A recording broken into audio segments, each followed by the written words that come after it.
Howdy. Welcome to the Texas A&M University College of Veterinary Medicine and Biomedical Sciences Peer Programs STEM Education Series. Today, Dr. Glennon Mays will present the pathway to veterinary school. Do you dream of being a veterinarian? What plans have you made to achieve this goal? Today, Dr. Mays will provide insights on everything from gaining the necessary foundational knowledge and study skills in high school to choosing the proper college courses, extracurricular activities, and work experiences that will set you on a path that can make your dreams a reality. Welcome, Dr. Mays.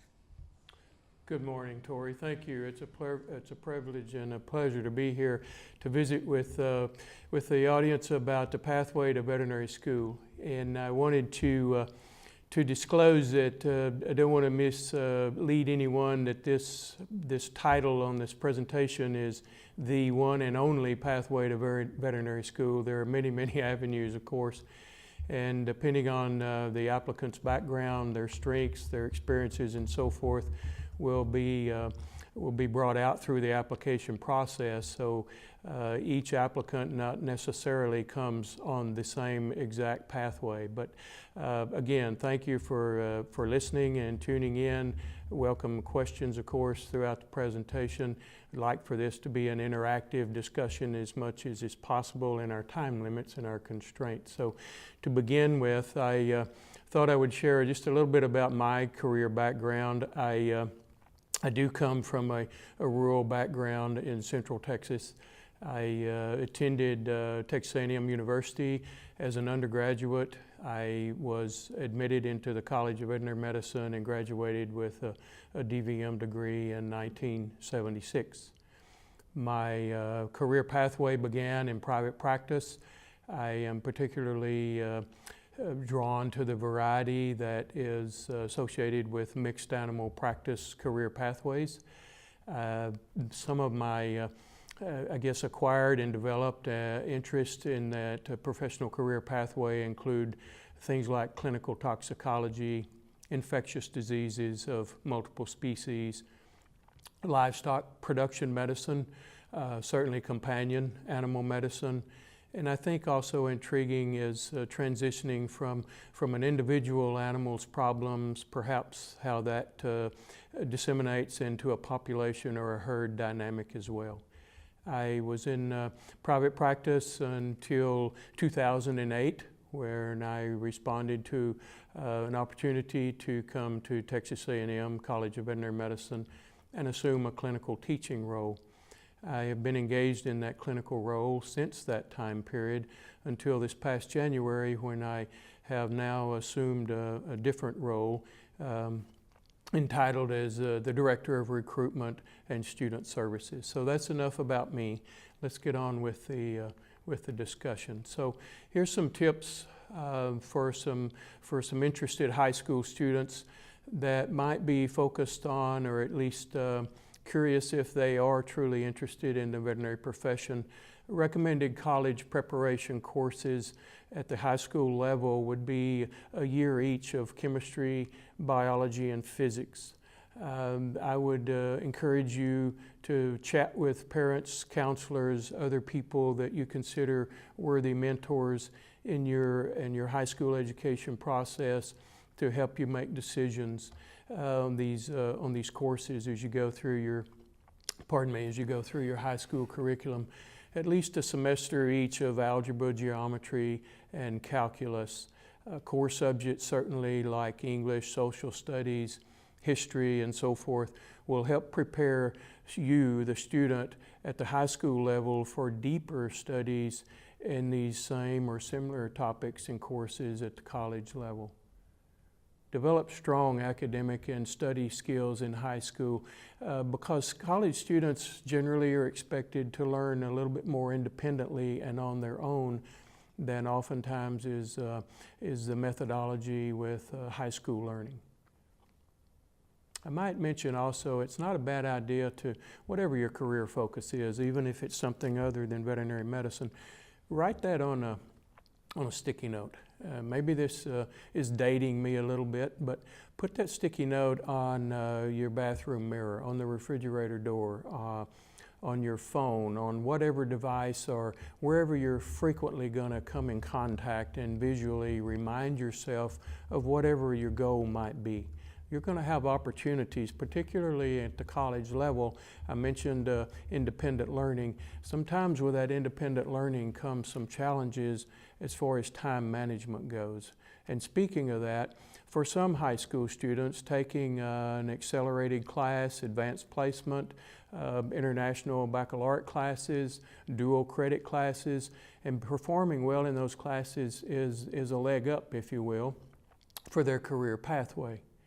Doing well on the AP class, the advanced placement test, for example, could place you out of needing to take certain classes at the college level because you've already proven proficiency in those subjects. However, not all students necessarily begin the college career with an understanding of how to study at a different level. Again, I refer to the independence that you will be recognizing in the college atmosphere, in the college arena. So you still need to be able to manage and balance your time and your motivation. Certainly you want to take care of yourself as a personal need, your wellnesses, your health, your exercise programs, whatever it is that motivates you beyond academic studies. Also, you might want to start considering now at this time, looking into opportunities to volunteer or shadow with veterinarians engaged in private practice or shelter medicine. Maybe they are a veterinarian that has a client that's engaged in aquaculture. Perhaps even a zoo veterinarian is in your community reach. Those types of opportunities will become valuable as you complete your application process. And begin now, if you haven't already, starting with a journaling kind of keeping track record of what you're doing, what the opportunity name or the association, organization that you're engaged with on that particular date and activity. List the contact information of the person that is in charge. It's your mentor, your supervisor. Document the date and time. Give a brief description of what that activity includes. What was it you were doing at that particular moment? This type of information will become very, very valuable as you sit down and complete your application process into the professional school. Dr. Mays, we have a question already. Good. You mentioned some of the classes you should take during high school to prepare you for college, and we have students that like to know what ag classes might help prepare for vet school and for admission into college. Excellent question. Later on in this discussion, we'll talk about your activities at different levels of your educational process, including things like community service. So some activities that you would be able to relate on the application for your review that would designate or illustrate your leadership qualities. Perhaps you were on a judging team, or perhaps you hold an officer position in a high school organization. Maybe that is FFA or some ag-related course study. The evidence of those types of backgrounds in your preparation will become invaluable as well. Again, that would be on perhaps your transcript, or maybe in your journaling you want to note some special notes or comments about something that was particularly interesting to you so you can recall it more easily later in the future. Good question. So, beginning with your story, of course, the first step is to become accepted into a college or a university on your pathway to gain admittance into a veterinary school. And certainly you can begin those pathways at the higher education level with many different colleges and universities. There are several listed here around the state of Texas. There certainly are others, and you do not have to attend Texas A&M as an undergraduate student to be successful in the application process into the College of Veterinary Medicine. There are certainly other universities and colleges within our state, as I've mentioned, that can provide for you the foundation, help you identify those prerequisite requirements at your college level classes so that you can become more grounded and better qualified as you go through your undergraduate career, preparing yourself for college admittance into a veterinary school, whether it's at Texas A&M or some other college of veterinary medicine in the country. Some potential majors that you might want to consider after you've gained admittance into the college level, then there's certainly a lot of different career pathways. The few that I have illustrated here are not necessarily the best ones, but we'll go through these as some of the options that many students consider and enroll in at the undergraduate level. For example, biomedical science, commonly referred to as BIMS. This BIMS degree, this preparation is for students who are pretty committed and pretty convinced that they want to go into some sort of a medical career profession.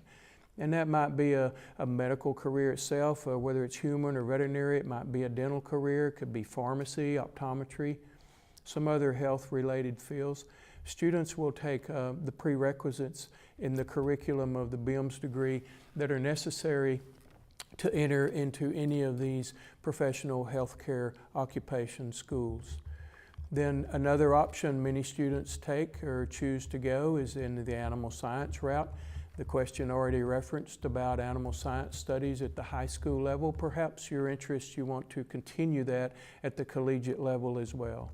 Certainly there are core classes in an animal science program at the undergraduate level that will include, in addition to those core classes, chemistry, biology, genetics, and so forth, that will help you be a better applicant, a more competitive applicant at the next level to the professional school acceptance. Generally, the animal science degree program is going to cover a broad variety of fields, such as animal behavior, nutrition, animal biotechnology. Beef cattle, all the different species, dairy, equine, swine, so forth, small ruminants such as sheep and goats. It's going to include some physiology classes. It's going to include opportunities, again, if you have a judging or an officer position at your high school level, sometimes the students will carry on with those programs at the collegiate level as well. Another opportunity that some students choose is a biology undergrad program. Biology is a mix of several sciences, certainly general biology, microbiology, studying microbes, agents of infection, or there are also good microbes that keep us healthy, in fact. Molecular, cell biology, zoology classes, which would be more directed into the animal kingdom. It prepares a student for medical and dental careers.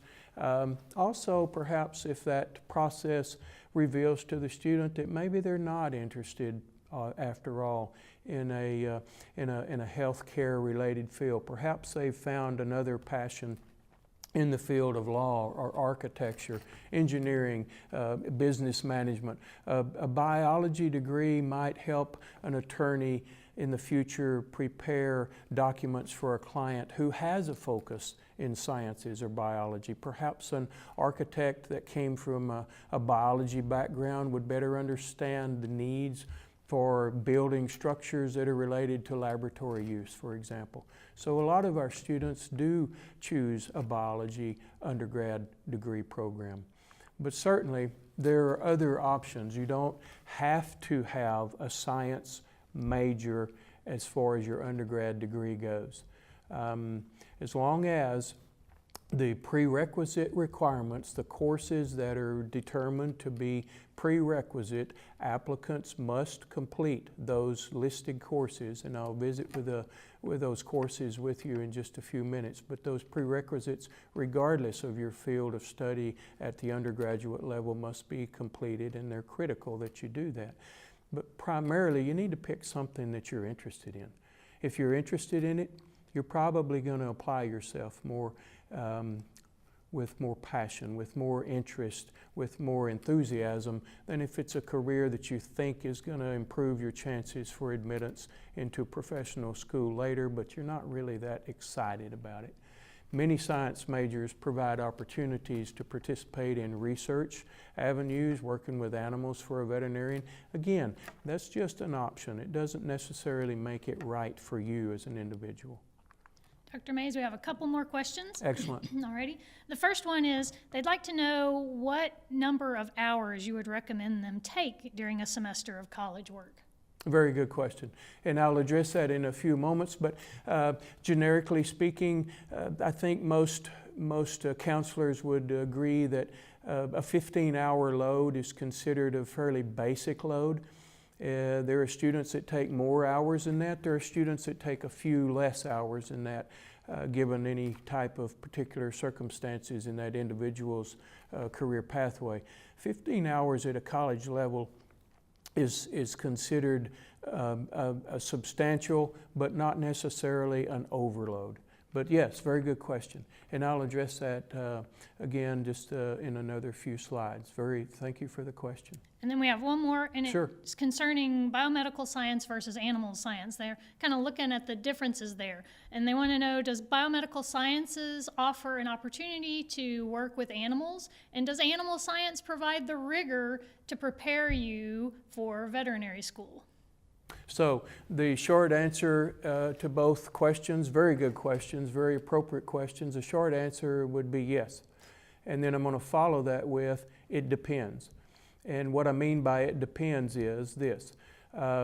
There's some flexibility in those programs where you can choose certain electives, and how you apply your time and your elective choice would somehow, or not somehow, but in some instances determine the rigor of each of those undergraduate programs. Yes, there are certainly opportunities to work with animals in the biomedical science undergrad field, and conversely there are obviously more or less rigorous challenges in an animal science undergrad field, again depending on how your advisors in that College of Animal Science at whatever university you attend would help place you in courses that are designed where you can show your academic capabilities best, kind of showcase your academic skills, if you will.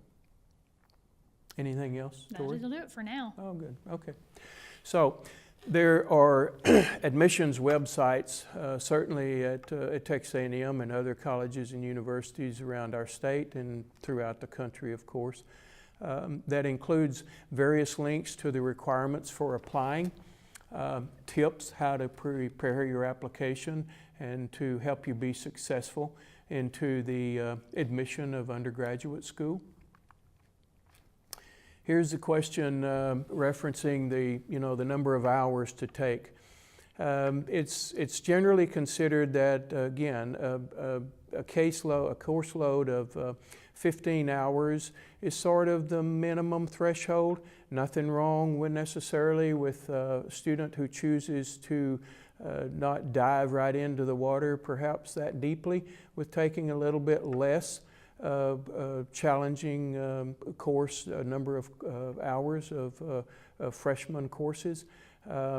15 hours, however, is going to certainly keep you busy, and it's going to give you an opportunity to prove. Remember earlier we talked about time management and motivation. It's going to give you an opportunity to illustrate, to showcase how you are capable of balancing courses and everyday life. Work hard, go to class. Yes, remember the independence thing that we talked about at the first of this discussion. At the college level, you're expected to learn a little bit more independently, and with that independence comes some opportunities that you can make choices on your own. One of those choices sometimes may be as sleeping in when you've got an 8 o'clock class. I'm going to suggest that you strongly fight that temptation. go to class, apply yourself, study hard, and get plenty of rest and exercise. After all, about half of, not about half, 50%, half of your application into veterinary school is based on your academic performance, which includes the grade point average and the graduate resident exam, GRE test, which we'll discuss a little bit more in a few moments. So obtain veterinary experience. Again, going back to the journaling, while you're in your freshman year, it's an opportunity to continue your relationships with veterinarians, whether they're in private practice or research or shelter veterinary medicine, whatever that professional career pathway that veterinarian is engaged. And don't forget to jot those things down. And join student organizations such as pre-vet societies. There are many others on college campuses. This is just one example. But if you stick with those throughout your college career, you'll find those opportunities very beneficial. You'll learn from it, and you are also able to illustrate how you're capable of juggling extracurricular activities apart from your academic studies. And that will go well in illustrating your leadership capabilities perhaps as you fill out your application process. So get involved, stay involved. There are different types of opportunities on many campuses that are unique. There are different opportunities that are very similar across college campuses. But again, your leadership experience, your time management, perhaps your community service would be enhanced through organizations that you're going to find at the collegiate level. It's going to also give you an opportunity not just to reflect your passion, but also explore your passions for veterinary medicine or other unique interests that you may have along with veterinary medicine. There's over 1,000, literally 1,000 student organizations at our university, and certainly one of them will be right for you. Here's a website at the bottom of the slide that would let you explore that a little more in depth as you're ready to do that. So what do you do after you've completed your freshman year? Now it's summertime. Do you get a job to earn some money to offset some of the expenses and some of your living costs for preparation for your next fall semester? Do you get more animal experience? Perhaps maybe you do want to work or engage with a veterinarian. Maybe you're going to volunteer at a shelter or other volunteer organizations. Maybe you're going to do an internship. There's certainly lots of opportunities for students during the summer to do internships. Perhaps study abroad is something that you're going to be able to do during your summertime. Then at the beginning of your sophomore year, certainly you're going to continue to apply yourself appropriately. You're going to study hard. There are student worker positions that are available on your campuses. Maybe there are some veterinary assistance positions or even research opportunities that you perhaps established in that summertime between your freshman and sophomore year that you're going to expand on and continue with. There are opportunities to be ambassadors at different colleges and different pieces of the university or college where you attend. Start studying for the GRE. The GRE, which you may not be familiar with yet, is a standardized test. It's a little bit more advanced version of the SAT test to give you a little bit of a relationship there. Continue to shadow during your summer and take courses if you need to during your summer off time between, the sophomore year and the next year. Perhaps in your summertime, you're going to continue to create those relationships. You're building your resume, right? One of these days, as you fill out that application for professional school, you're going to need to invite some people to document how you performed, what your relationship is, how deep is your passion for the veterinary profession. So you can continue to cultivate those types of things during your summers between undergraduate years. In the college year, you can start writing or perhaps drafting your veterinary school admission essay. The application process is going to invite you to respond to some prompts in essay form. And so perhaps you want to start thinking about that. Maybe you're going to take the GRE for the first time. And I say first time, some students take it multiple times, more than once, trying to improve their scores on the GRE if they don't feel that they performed to their very best capabilities the first time they took the exam. Continue building those relationships and shadowing during the summertime after your summer year. Again, take summer courses if you need to do that. Start thinking about those letters of recommendation or references that are going to be required on your application. And maybe start contacting, even mentioning to some people that you think you would have confidence in giving you a recommendation that is suitable for your application process. Also, when you're thinking about those people to recommend you, consider how busy they are.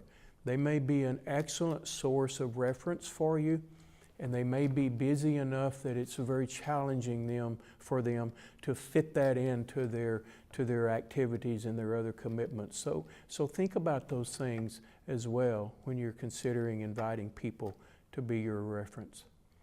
On May 1st, the veterinary school application process, that cycle for that current application year begins. Also, I might mention here, you don't necessarily have to wait until your junior year to fill out and submit your application. If you have completed the prerequisites, the requirements that your College of Veterinary Medicine that you want to apply for require you to complete. Some students apply a little bit before their junior year, perhaps at the end of toward the end of their sophomore year. Again, there's no set pathway that is necessarily hard and fast for you as an individual to successfully complete this application process. So again, May 1st, at least in our system, that's when vet school applications begin. And so in the state of Texas, if you're going to apply to veterinary school, dental school, medical school, pharmacy school, and so forth, you're going to go through, or you're going to utilize the Texas Medical and Dental Schools Application Service. That's an agency, that's an application service that all of the professional healthcare schools in our state utilize. If you're applying at other veterinary schools or other professional healthcare schools across the country, then you're going to apply through the AAVMC, commonly referred to as the VMCAST. And once you submit your application into that service, then they will disseminate, as does the TMD SAS, disseminate your application to the appropriate school that you've indicated you want to review your application. We have another question, Dr. Mays. Certainly. They'd like to know, is there a disadvantage for students entering college as sophomores and applying to vet school after only 2.5 or 3 years of college? Oh, good question. The answer again, and I'm not trying to be evasive, but my response to that question is yes, that's a very good question. And I would also comment, it depends. It depends on the student. It depends on how well that student is prepared for the rigors of college life, not just college academics, but college life in general. Again, going back to that individualism at the college level that perhaps is more fresh, more new than for some students than they were permitted at the high school level.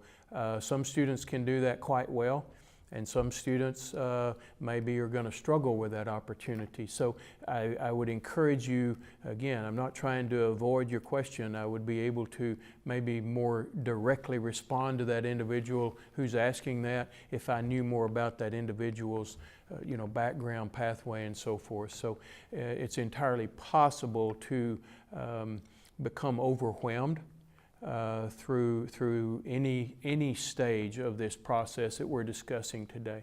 So what works for you might or might not necessarily work for someone else, and vice versa. Good question. So the application cycle, I mentioned it begins in the month of May and it extends through September. During that process, you're going to have this time frame to complete and submit your application. Again, it requires a personal statement, which is an opportunity for you to talk about and share verbally your passion and demonstrate your writing skills. How well do you communicate through your writing skills? That's a key part of the review of your application. Again, it does require 3 letters of evaluation from professors that you might have developed relationships through this academic process. That's one avenue that some students choose. At least one veterinarian that you've worked with, not just a veterinarian that you know, but someone from the veterinary profession that can confirm for the review committee your experience and your commitment to this process. You can also solicit reference letters from previous employers that would perhaps be able to attest to your work ethic or your self-starter. Do you get the job done? Do you need to be prodded or not to complete the workday requirements and assignments? Those kinds of things would be essential in your selection of the people, these 3 personalities that you're going to invite to give an evaluation of you. This is a very, very time-consuming process, which goes back again. I'm trying to tie all this together and give you reason to understand the significance of journaling throughout this process, beginning now, if you haven't already started that process. It's very time-consuming. You're going to be asked to share the information, how you've prepared yourself up to this point, whether it's life challenges, whether it's academic challenges and accomplishments, awards you've won, those kinds of things. So it can become quite time-consuming. So you need to start early in this process and allow yourself time to finish it. Don't forget to save your work, particularly if you're in the process of completing the application. I have horror stories of students who applied were in the process of filling out their application, forgot to save their work, and then the work was lost. They had to start over. I thought only stuff like that happened to me, but apparently I'm not unique in that. So most universities are going to require a supplemental application, so you need to check those websites to see what the particular requirements are for where you're trying to, or where you're going to submit your application.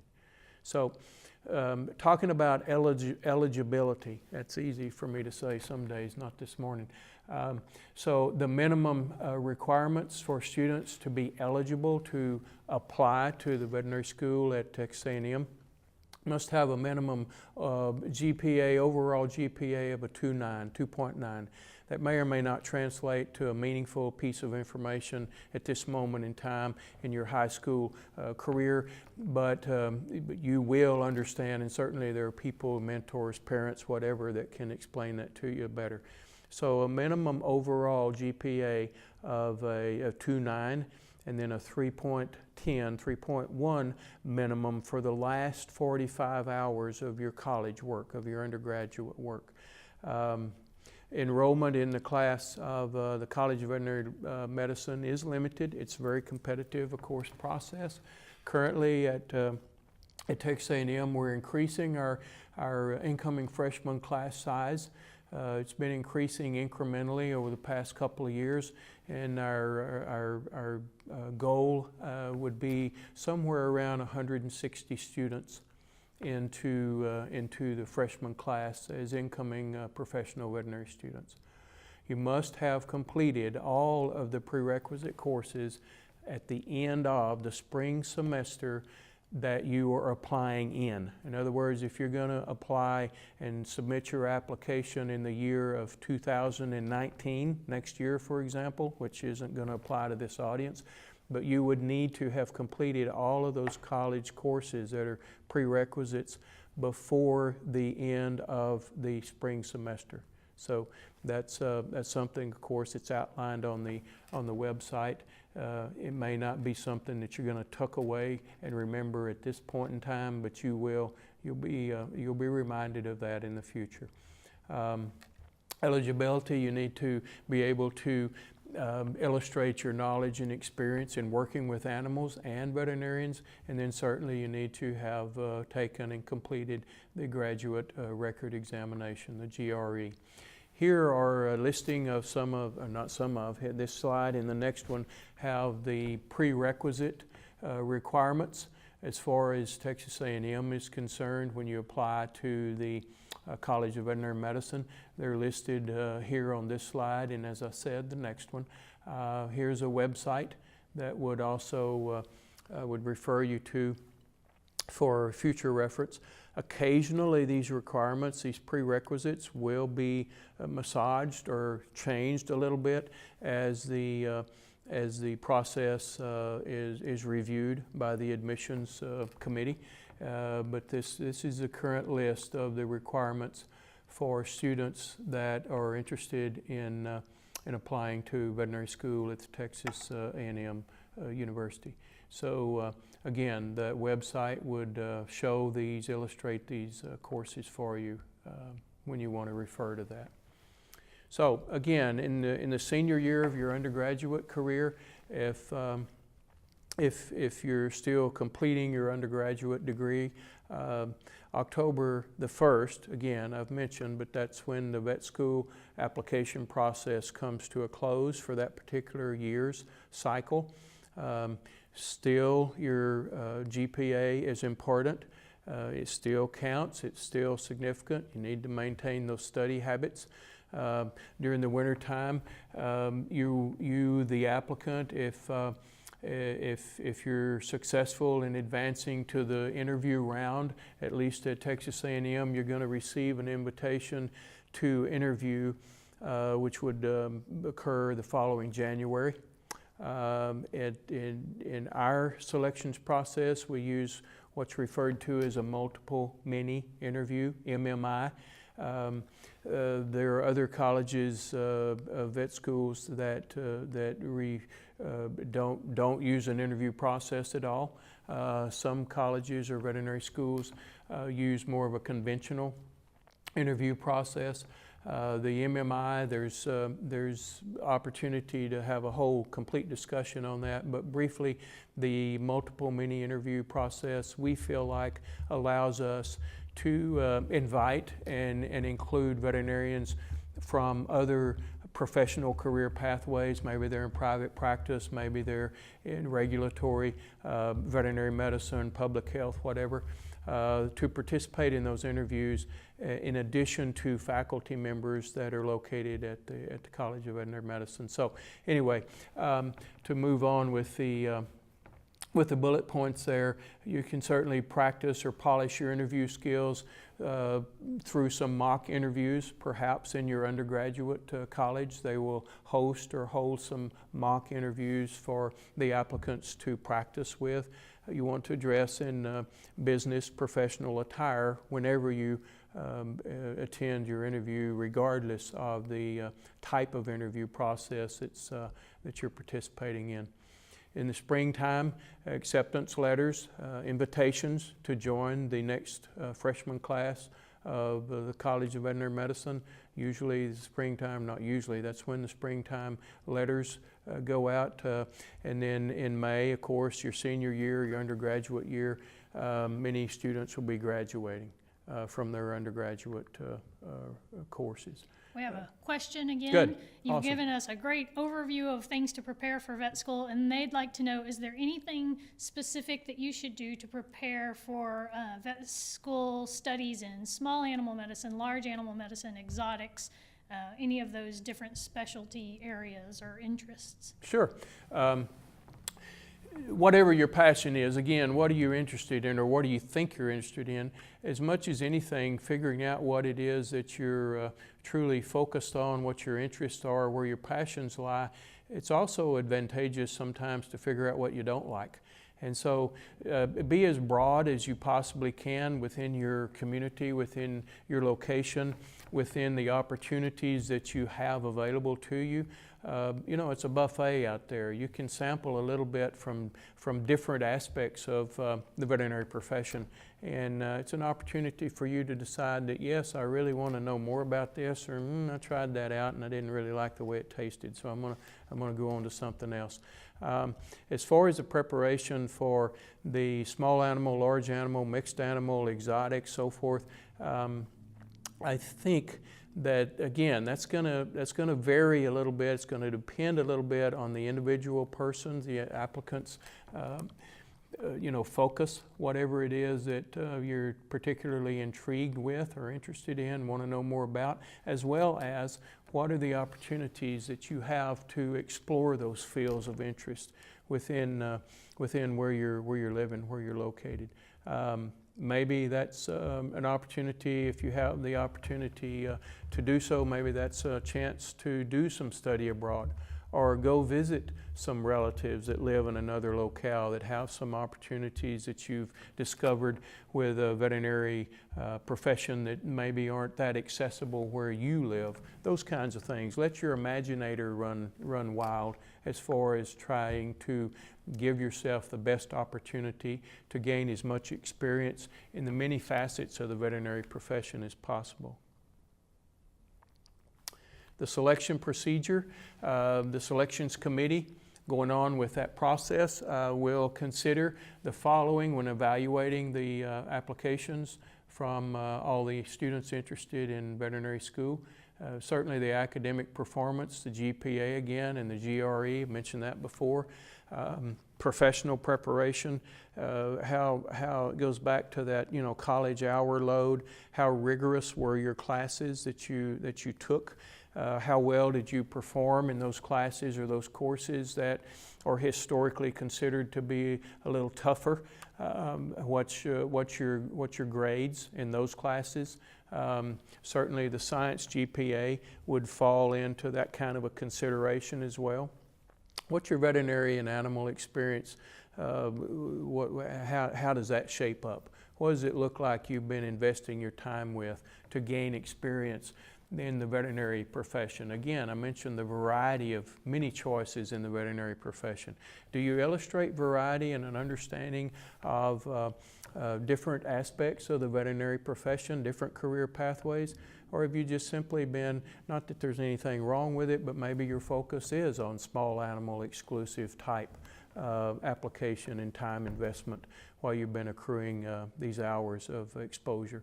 And then again, 3 letters of reference, one at least, which must be, all 3 might be, but at least one of those letters of reference needs to be from a veterinarian with whom you have worked.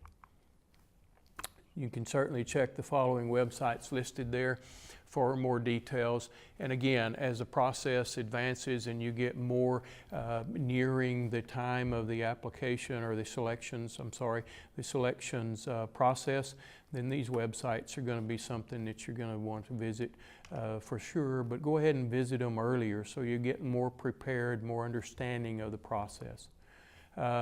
Academic ability is going to be, again, about half of or 50% of the application review process. And then the other 50%, the other half of the review is going to focus on your ability to demonstrate through the application of your other skills and achievements. You can see the percentages there. All of these components are evaluated with a point system. And this is sort of an over-the-shoulder reflective view of how those percentages break out when those points are considered during the application process. Don't mean for that to be confusing, but that gets just a little bit of an idea of where the emphasis is on these different components of the veterinary application. All of them are important. Some of them are weighted a little more heavily than others. Here's just a graph showing some statistics from the freshman class that started this past August, this late August, and the freshman year. Has a breakdown of the gender, underrepresented minorities. The youngest student in our class is 20 years old.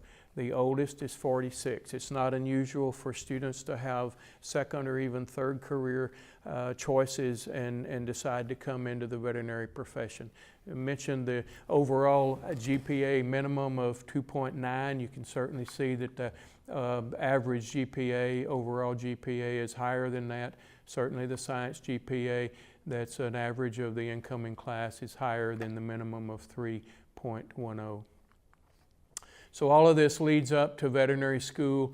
Doctor of Veterinary Medicine, of course, is the ultimate goal. The professional curriculum is a 4-year program composed of 3 years of classroom and laboratory and clinical skill sets. It's hands-on learning as well, including communication, culminating in the 4th and final year of clinical rotations, where you're actually interacting with your patients and the owners, the clientele associated. And so our curriculum is designed to give you a future veterinarian as a day one entry-level readiness, regardless of which pathway you might choose in the veterinary profession. Tuition, here's some numbers. This is the 2018-2019 curriculum year cost. So in the first year, it's going to cost our students a little over $24,000. The second year and third and fourth year, you can see those numbers yourself. And there are many, many, many student organizations, again, after you're accepted into the College of Veterinary Medicine. Here's curriculum for our first year. We have integrated animal care. We talk about multiple species and how we care for those species. Professional clinical skills, that's the hands-on component. Certainly there are veterinary anatomy classes, veterinarians in society. What do veterinarians do that are maybe not so much in the traditional role, such as public health? Perhaps in the military. Yes, there are veterinarians in our armed services. There's histology, which is microscopic anatomy, pathology, physiology, parasitology, immunology, agents of disease. That's a brief overview of the veterinary curriculum. So at Texas A&M, we work and we study hard in multiple arenas, multiple avenues, whether it's classroom, laboratory, surgery, whether it's chute-side veterinary medicine. We have an opportunity to interact at many, many levels, and we like to play hard too while we're learning. So there's some pictures demonstrating that. Fourth year, your clinical year, there's 30 weeks of core rotations, 12 weeks of elective or specialty interests that you will pursue into whichever career pathway you choose to go. There's externships. You have 2 weeks of vacation as well. It allows students to direct their final year in whatever their chosen pathway is, to get a little deeper in the weeds in whatever that interest might be. Specialization opportunities, this would be post-DVM, post-graduation.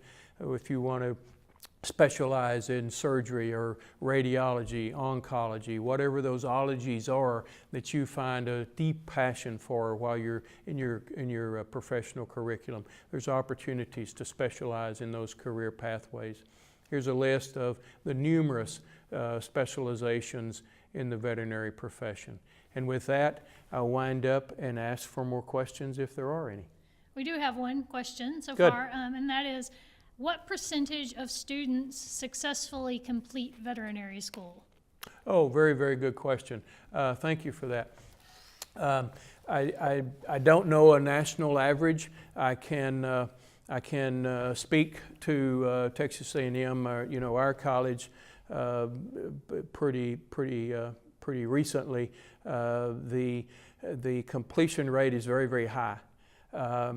We have a very, very limited, a very, very few number of students that do not complete the professional program. I mentioned at the outset that my role is recruiting students and student services. I like to think of that as student recruitment and student retention. We have mentor groups. We have Faculty that are committed and very impassioned about helping our students be successful. We have study groups. We have tutoring opportunities available when those courses or those struggles are becoming too much or too intense. So we have a very, very high success rate of graduating our students, and yeah, I'm pretty proud of that. Yes, thank you for that question. That's an excellent question. And you followed up kind of with another question, was Okay. what resources were available to students who are struggling either academically or emotionally while Yeah, they're in vet school? Absolutely, yes. We take care of our students.